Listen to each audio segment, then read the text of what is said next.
Hello everyone, and welcome to Collection Reflection.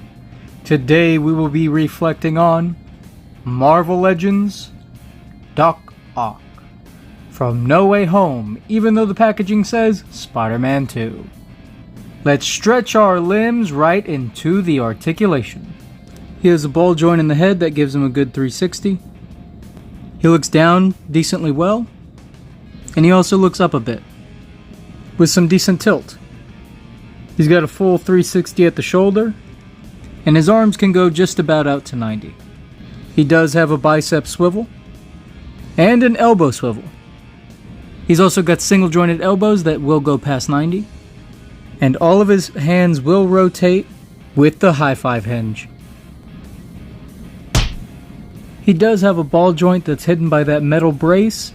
It gives him pretty much no front and back tilt, but he can get some side to side out of it.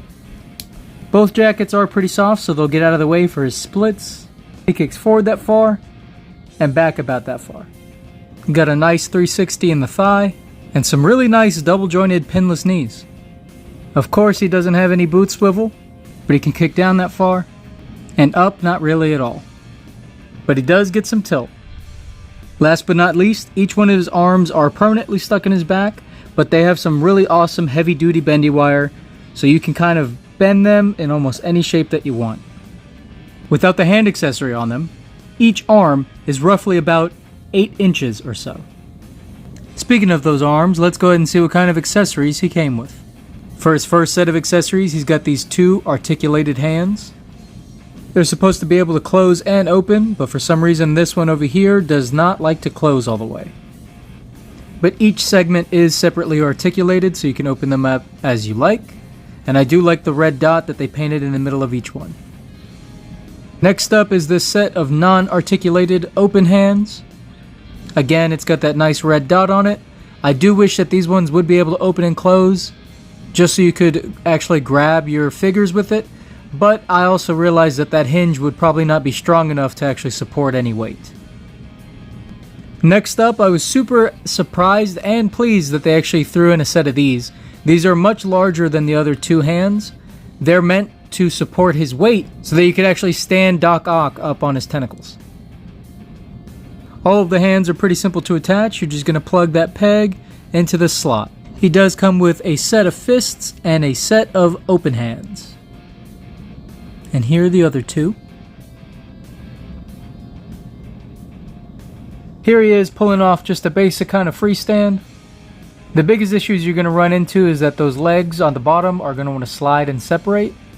But as long as you can find a good counterbalance for all of the weight, you should be able to get him to stay in a pose for a little while. But to be honest with you, he's probably going to tip over at the slightest knock. So even though it's not the most stable or successful, I am really happy that we're able to at least accomplish this for a little bit. Even though he's got some pretty nice accessories, it would have been great to have either a couple extra options for hands, or even some blades or weapons that you could attach to the end of his tentacles. But I'm happy with what we got. Let's go see how he compares to some other figures. For our first 6-inch comparison, we have the Tobey Maguire and Willem Dafoe figures from No Way Home. And I just want to take a quick second to compare these live action faces. I do like the more lifelike expression that Doc Ock has, but I think Tobey Maguire might have a little bit more likeness to him. But when I bring in the Willem Dafoe figure, he still has hands down the best facial sculpt out of the 3.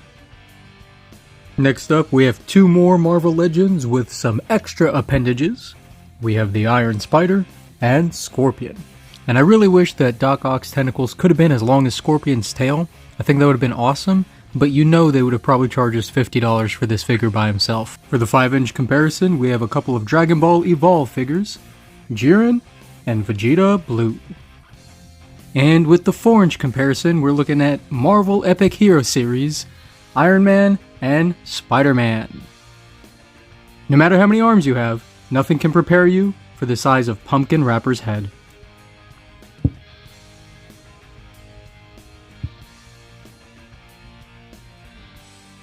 The power of the sun in the palm of my hand.